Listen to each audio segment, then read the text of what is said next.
Hello,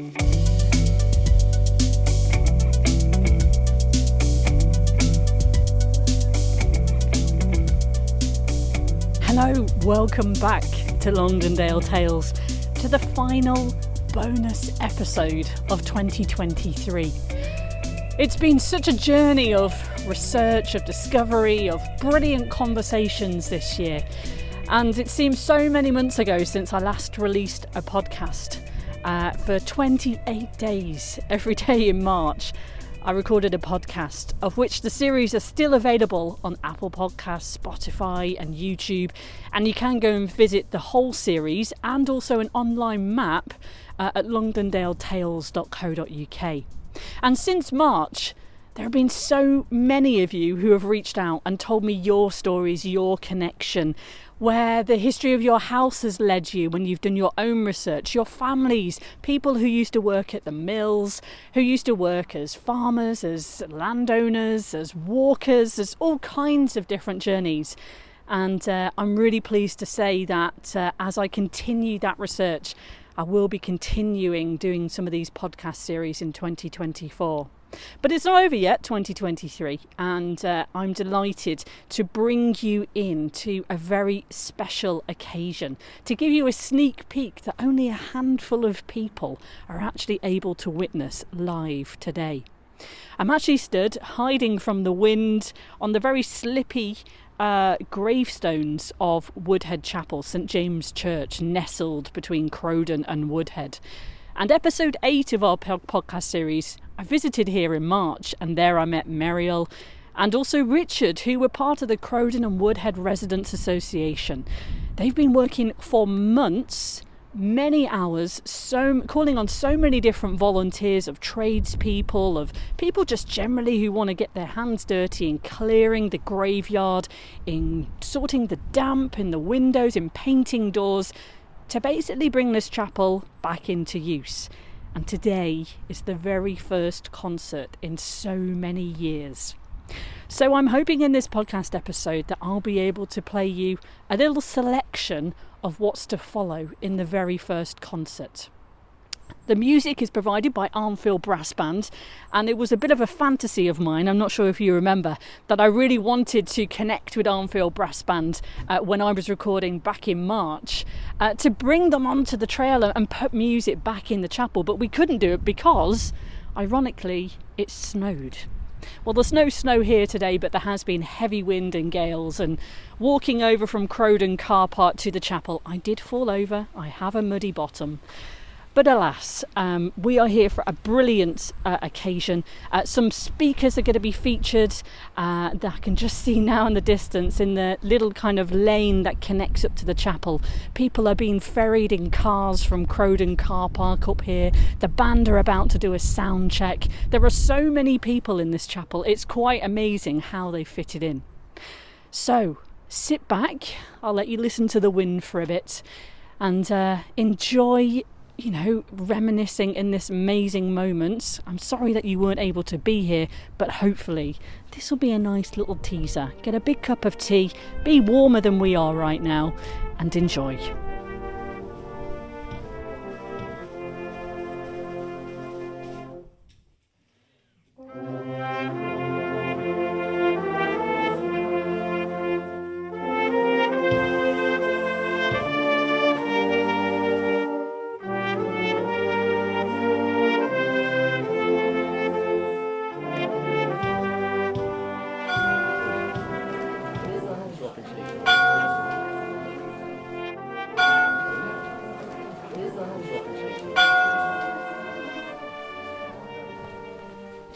Good afternoon, everyone. It's absolutely wonderful to see so many faces here today. And welcome to the charming St James's Church, and to celebrate the reopening of this very special building. My name is Steph Baker, and I'm a local celebrant, and it feels a true honour and a privilege to be here today. As you all know, this chapel had sadly fallen into a state of disrepair, but thanks to the people of Crowden and beyond, it is being wonderfully restored to be a centre for Glossopdale community and once again a place of worship.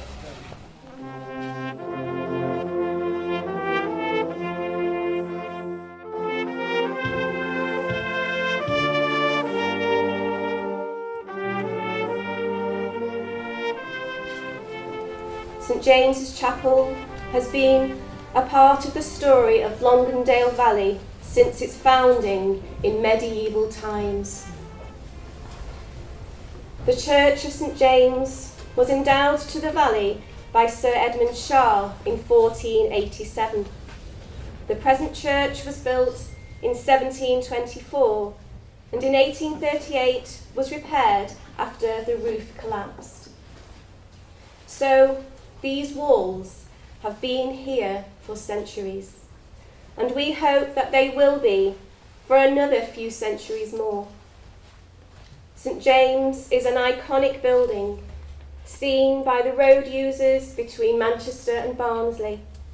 It would have been seen on the hillside by travellers, perhaps travelling by horse, way before there was a road down there called the A628.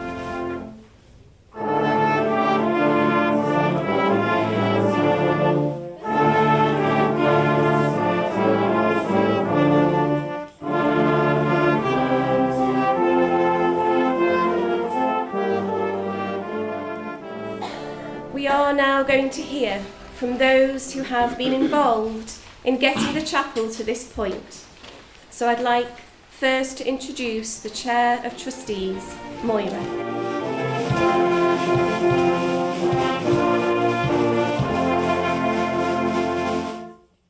It's just so wonderful to see the church full of people. I don't think even when we first began this journey we could really envisage that we would be all nice and snug and here able to celebrate Christmas together. So thank you everybody for coming. I've been asked to tell you about how this special event came about.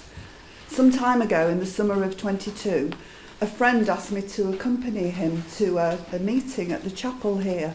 I'd lived in the valley some years ago and had been part of an original group of trustees who'd helped to re-establish the church and the activity in the church in the 70s, 80s and 90s.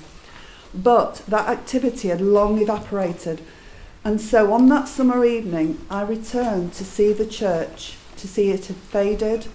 It had faded dramatically. It had, to all intents and purposes, been abandoned. And so a group of people, some from the valley and some from beyond, many miles away, agreed to save the church. A daunting task, because there was no money, little paperwork and a lot of renovation to tackle. So a board of trustees was newly formed. Countless people agreed to use their skills, their talents, provide donations, and most importantly their time to restore the church, to breathe new life and love into it, and once more be able to see the church in use.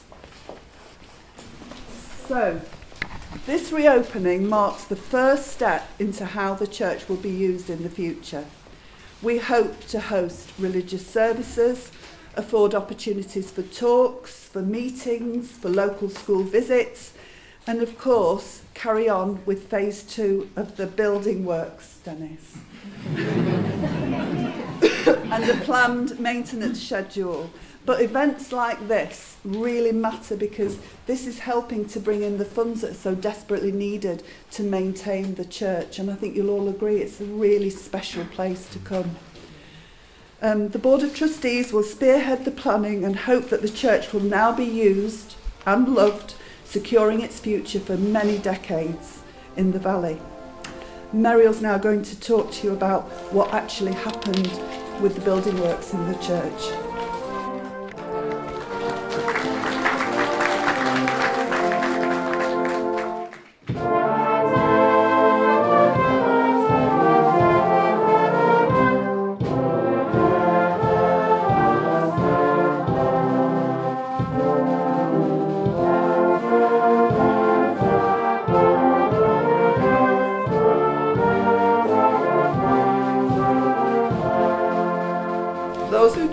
me, I'm Muriel Boyd. I live at Crowden with my husband David and our 3 dogs, and we've lived there since 2016. I chair the Crowden and Woodhead Residents Association, and it was in July 2020 that the first Crowden and Woodhead Residents Association meeting was held. We wanted to make Crowden attractive to visitors, but also a safe place for our residents and local communities. As we came out of lockdown, our first residents' meeting took place in the field behind our house, and one of the agenda items was the maintenance and upkeep of St James's Church. The church had been a regular place of worship when we moved to the area, but then had been shut and appeared that nobody was caring for it. Over the next couple of years, the research was ongoing. We hit a lot of barriers to our inquiries as previous trustees had died, moved away, or had little memory of the documentation. However, we managed to get hold of the deed of trust where the church had been handed over to trustees in the 1990s. We also managed to get land registry documents to show ownership. At the residents' meeting in 2022, we decided actions speak louder than words, and so we set up a St James's subgroup of the Residents' Association, and we decided just to get on with it. There's too many people who have helped with this project. There's far too many people for me to thank individually. It's been humbling as to how it has brought communities together and how volunteers have supported us and the interest it has generated. One of the early fundraisers was a football card. Irene asked her neighbour Dennis to buy a space, and when she explained what it was for, he kindly offered to come and look at the church. And the rest, ladies and gentlemen, is history. I will now hand you over to Dennis.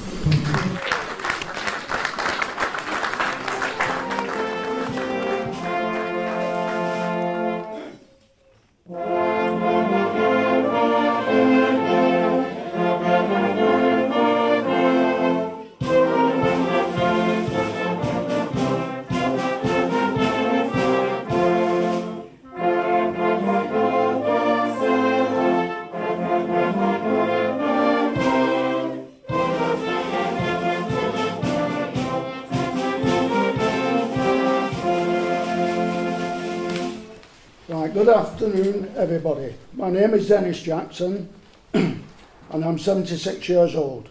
I left school at 15 and started the apprenticeship in carpentry and joinery in 1970. I had a career change and joined the fire service, where I did 31 years service. I'm currently retired from this, but I like to keep busy doing odd jobs for people I know. Approximately 10 months ago, my next door neighbour Irene asked me to meet up with Muriel Boyd and Dr. Richard Fitton up at St James's Church for advice on the renovation works, as I was keen to support and the cause and offer my services as an unpaid volunteer project manager. The main work was to stop the rain entering the chapel from the bell tower. On inspection, the bell tower was in a sad state of repair and at the point of collapse. The height of the tower was from ground level was 60 feet, so to get to work we had to climb the ladders up to the top of the cross. I recall telling Richard, I don't know where he is. Where is he? He's there. He's hiding. Right, this is for you, Richard. I recall telling Richard the day before that the cutting and removing the old cross, it would be difficult and it may collapse. Maybe I gave Richard too much information. I'm glad to report all went well on the day. On the gable end, we started to rake out the old mortar and had to teach Richard and his son George how to point using lime mortar. On completion of the highest point, we flew the Union Jack off the scaffold as a tradition amongst us builders, topping out ceremony. I also left a £1 coin dated 23 Yeah, 23, so you know we're up to them. Within the top of the cross, with the hope that one day someone will find it and wonder what it is, given that we seem to be moving into a cashless society. We have also been busy fitting new windows, front door, ceilings, lights and other general repairs. Thank you for giving me the opportunity to take part in this wonderful project. It has given me something to be extremely proud of. The site is now closed until the spring. As the Terminator said, I'll be back. Thank you.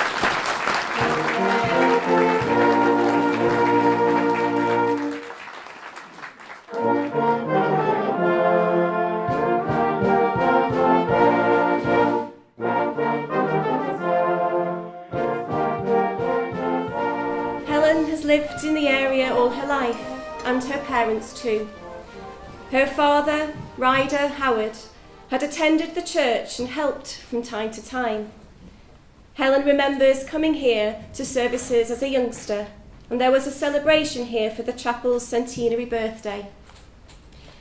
Years ago, there was an unfortunate incident when many of the roof tiles had been stolen. Ryder removed what was left and stored them safely at his farm. Nothing was done by the diocese at that time until he contacted them and said, "It took God 6 days to create the world, and the 7th day was a day of rest.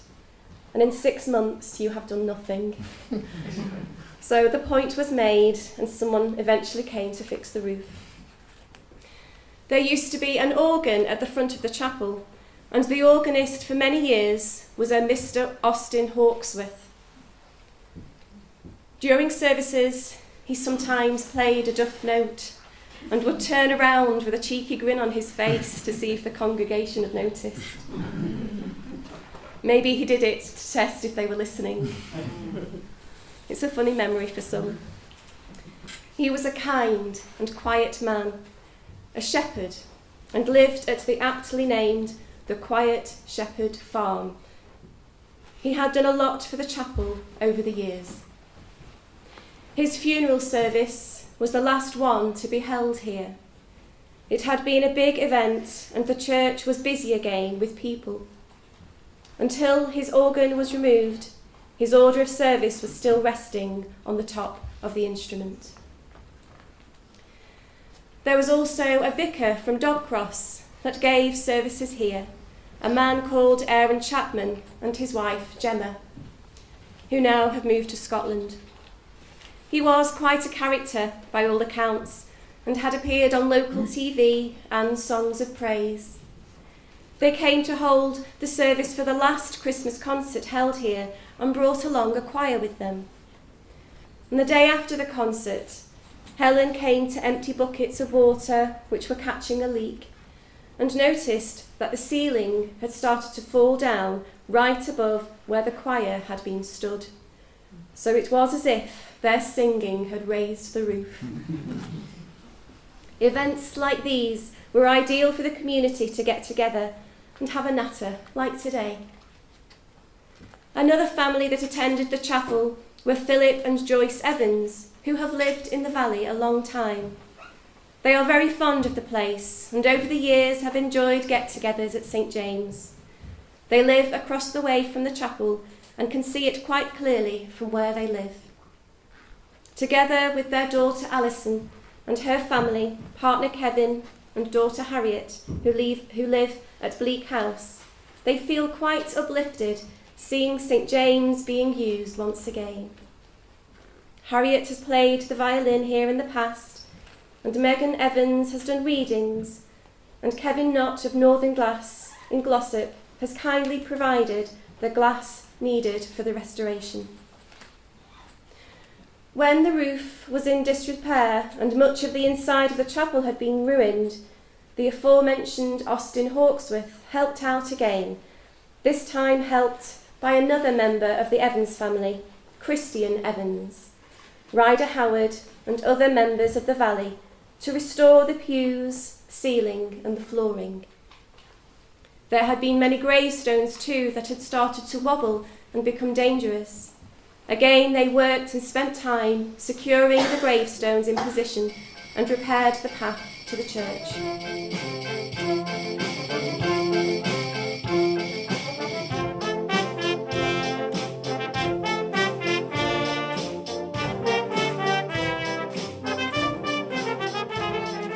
In celebrating St James's Church, what better way than to hear some Christmas carols and the wonderful Arnfield brass band. There are song sheets for you all to join in, so I'd like to hand over to Adrian.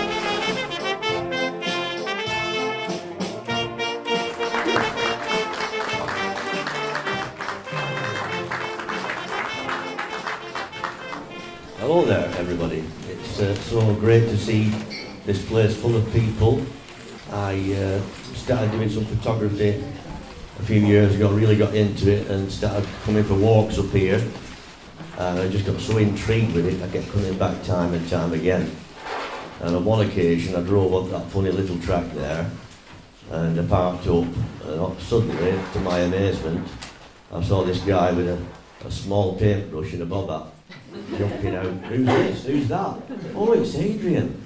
Adrian. And I had to think back who it was, and it was Richard Pitton. It was great to come back, and then I came back about a month ago to see the trustees and everybody organising this event. Steph said being honoured to be here. Me and Arnfield Brass are very honoured as well to be playing with you this afternoon. How did you find it? Did you enjoy it? Really enjoyed it. Fantastic atmosphere and really good to see up and going again. Oh, brilliant. Well, enjoy. See you here again. Thank you. Thank you. Thank you very much. How was it? Did you enjoy it? Fantastic, yes. Beautiful. What was your favourite little moment? I think the conductor and his little his jokes in between the actual bits of music. He's a character, isn't he? Have you been here before? I've been past it several times, but it's never been open when I've been in past. What do you think of it inside? It's fantastic. Well, they've done a fantastic job. Brilliant. I'll be here again. Yeah. So what do you reckon to this place then? What do you think to it? It's wonderful. Yeah? I think it's wonderful. They've worked really hard, to get it up. And it's so nice for once to see a church restored and not down or made into a coffee shop or something. Yeah. And it's back to what it was meant to be. And that's what it is. And Christmas is the best time in the world to do it. Yeah, impressed. And it's very warm today, It is, when you isn't it? consider it's December. Absolutely. And it's minus whatever, but yeah. We're all snuggled in tight, aren't we? Yeah, the Arnfield band were very good. Yeah. Now, do you live locally? Yes. Yes, we live in the valley. You actually live in Crowden? Yes. Bleak House. Wow, so we can almost see you've got the shortest commute of today. Yeah, we're the shortest commuter. I mean, you've obviously seen this go through some quite big changes then, if it's your next door neighbour, really. Yes. It's impressive. Yeah. Yes. And it's nice that you don't have to go too far for a bit of a concert. No, it's a big change, especially considering there's not much up in Crowden. No. So who needs Manchester, when you've got this place? Yeah. And also, if the brass band we're talking about coming in this summer. Yep. So that would be good if it... Watch this space. Lovely to meet you. Thank you very much. Thank you. Yeah. Want to buy some jam? Hello, Santa. How are you? I'm very well, thank you. I'm full of Christmas spirit Are you really? in more ways than one. So you sound like you've got a local accent. No, I'm from Manchester, I'm from Chiltern. I'm an import. Well, it's nice that you can come to the end of the service to join us. Yeah, well, I'm one of the trustees at this lovely event. Santa is a trustee. Santa is a trustee, yeah. Unfortunately, because I'm old, I double booked myself. Well, it is that time of year. Yeah, I was also Santa down at Tintwistle Market. So by the time I'd scared all the children away, they I was released and Sent you down the valley. They came down here. Yeah. Well, it's great. Enjoyed your mulled wine because I know you've got a busy few weeks ahead. Well, thank you very much for coming to Crowden today. Oh, it's my pleasure.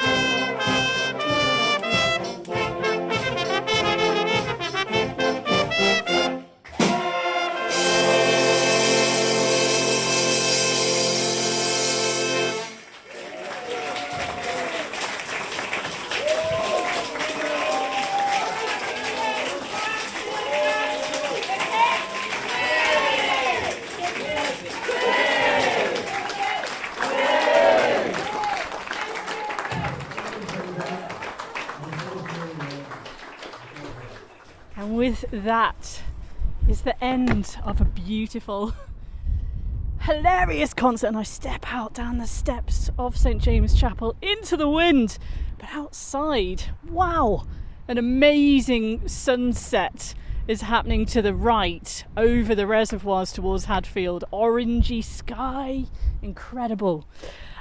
That's all for the podcast for Longdendale Tales in 2023. I hope you've enjoyed listening to some of the service that has happened.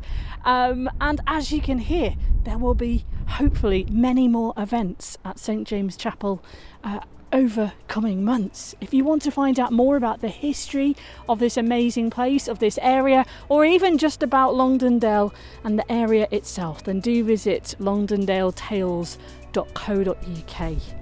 That's all. And I suppose I better pop back in and see if Santa's got any presents. Maybe a mince pie. Bye for now.